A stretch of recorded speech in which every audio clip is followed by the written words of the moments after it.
देखो टुनटुनी, अब तक तुम 11 बेटियों को जन्म दे चुकी हो। मुझे सिर्फ एक बेटे की इच्छा थी। इस बार बेटा ना हुआ तो तुम एक दर्जन बेटियों की माँ बन जाओगी और मैं तुम्हें घर से निकाल दूंगा। हे भगवान, इस बार तो मुझे एक बेटा दे दो, नहीं तो मेरे पति मुझे घर से बाहर निकाल देंगे। टुनटुनी अंडे पर बैठी हुई थी। तभी अंडा टूटने की आवाज सुनकर टोनू आता है। टुनटुनी बताओ, बेटा हुआ है या बेटी? अरे तुम जवाब क्यों नहीं देती हो? तुम रो रही हो, इसका मतलब तुम्हें फिर से बेटी हुई है। अजी, मैं आपको क्या बताऊं, ये आंसू दुख के नहीं खुशी के आंसू है। भगवान ने इस बार हमें बेटा दिया है। अरे वाह, आओ बेटा मेरे पास आओ, अब से तुम मेरे साथ रहोगे।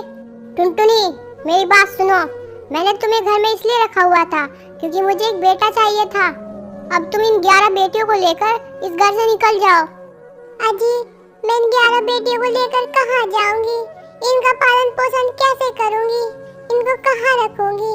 मुझे कुछ नहीं सुनना है, बस तुम अभी के अभी यहाँ से निकल जाओ। ठीक है, जहाँ भगवान ले जाएगा मैं अपनी बेटियों को वहीं ले जाऊंगी। कोई ना कोई सहारा तो मिल ही जाएगा। आप हमारे बेटे का ख्याल रखना और इसे अच्छे से पढ़ाना।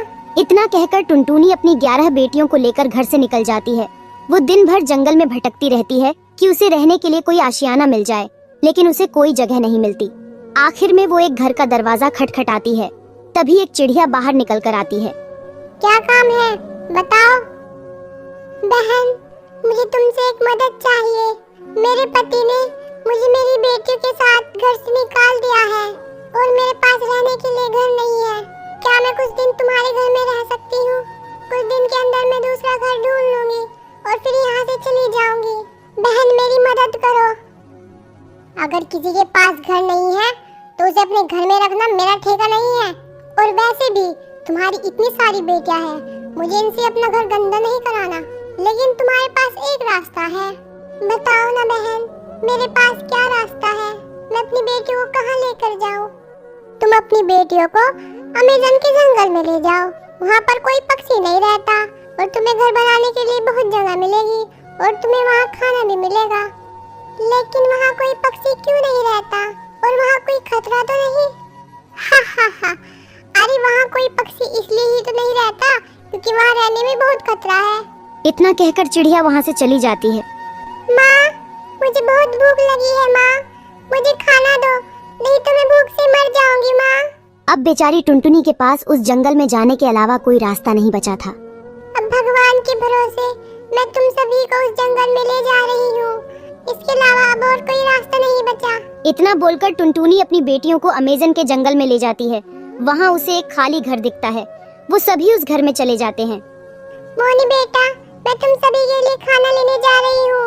मेरे जाते ही दरवाजा बंद कर लेना और चाहे कुछ भी हो जाए, जब तक मैं ना कहूँ दरवाजा मत खोलना।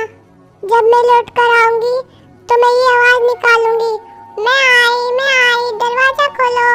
ये सुनते ही दरवाजा खोल देना। ठीक है माँ, जब आप ये आवाज निकालोगी मैं तभी दरवाजा खोलूंगी, लेकिन आप जल्दी ही लौट कर आना माँ। टुनटुनी जैसे ही खाना ढूंढने के लिए घर से निकलती है। आज तो खाने का काम बन गया, अब मैं इस चिड़िया के बच्चों को खा जाऊंगी। हा हा हा। चील दरवाजा खटखटाती है। लगता है कोई दरवाजे पर है, लेकिन माँ ने मना किया था कि जब तक मैं ना बोलूं दरवाजा मत खोलना, इसलिए हम दरवाजा नहीं खोलेंगे। ये लोग दरवाजा क्यों नहीं खोल रहे? लगता है मुझे इनकी माँ की तरह आवाज निकालनी पड़ेगी, तभी ये दरवाजा खोलेंगे। मैं आई, दरवाजा खोलो, दरवाजा खोलो। मैं हूँ तुम्हारी माँ, दरवाजा खोलना बेटा। माँ आ गई, अब दरवाजा खोल देती हूँ। अरे तुमने मेरी माँ की आवाज निकालकर मुझसे दरवाजा खुलवा लिया। चली जाओ यहाँ से, नहीं तो मेरी माँ तुम्हें नहीं छोड़ेगी। तुम्हारी माँ मेरा क्या कर लेगी? अब मैं तुम सबको खा कर ही जाऊंगी। मुझे किसी तरह इसे बातों में लगा कर रखना पड़ेगा, हो सकता है तब तक माँ आ जाए। अगर तुमने मेरी किसी भी बहन को हाथ लगाया तो मैं ही तुम्हें मार डालूंगी। तुम बहुत बोल रही हो, सबसे पहले मैं तुम्हें ही खाती हूँ। जैसे ही चील मोनी को खाने के लिए आगे बढ़ती है, तभी टुनटुनी वहाँ आ जाती है। रुको चील, खबरदार, अगर तुमने मेरी बेटी को हाथ भी लगाया तुम मेरा क्या कर लोगी? मैं तुम्हारे सामने ही तुम्हारी बेटी को खाऊंगी। तभी टुनटुनी चील पर हमला कर देती है। दोनों में लड़ाई होने से चील की मौत हो जाती है और टुनटुनी घायल हो जाती है। मोनी बेटा, अब मेरे पास ज्यादा समय नहीं रहा। तुम्हारी सुरक्षा करने के लिए अब मैं नहीं रहूंगी, इसलिए तुम अपनी बहनों को लेकर इस जंगल से चली जाओ। ये जंगल तुम्हारे लिए सुरक्षित नहीं है बेटा। टुनटुनी इतना बोल ही रही थी, तभी उसकी मौत हो जाती है। माँ, आप हमें छोड़कर चली गई। अब हम आपके बिना कैसे जिएंगे माँ? सभी बेटियां दुखी मन से उस जंगल को छोड़ देती हैं। मोनी दूसरे जंगल में घर ढूंढ लेती है और सभी बहनें मेहनत करके अपना पेट पालती हैं। एक दिन एक बूढ़ा चिड़ा उन्हें दिखता है। वो बैठा हुआ रो रहा था। तभी मोनी उसके पास जाकर पूछती है, आपको क्या हुआ है? आप रो क्यों रहे हो? बेटा, आज मैं अपने बुरे कर्मों की सजा भुगत रहा हूँ। मैंने अपने बेटे के खातिर अपनी पत्नी और अपनी बेटियों को घर से निकाल दिया था, और मैंने जैसे ही उसकी शादी की, उसने अपनी पत्नी के खातिर मुझे घर से निकाल दिया। पिताजी, मैं आप ही की बेटी हूँ। आप फिक्र ना करो, आप हमारे साथ चलो।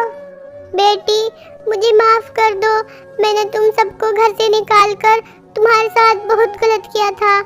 पिताजी, आप हमसे माफी ना मांगो। आप हमसे बड़े हैं। चलो, आप हमारे साथ चलो। इतना कहकर मोनी अपने पिता को अपने साथ ले आती है और वो सभी मिलकर खुशी से साथ में रहने लगते हैं।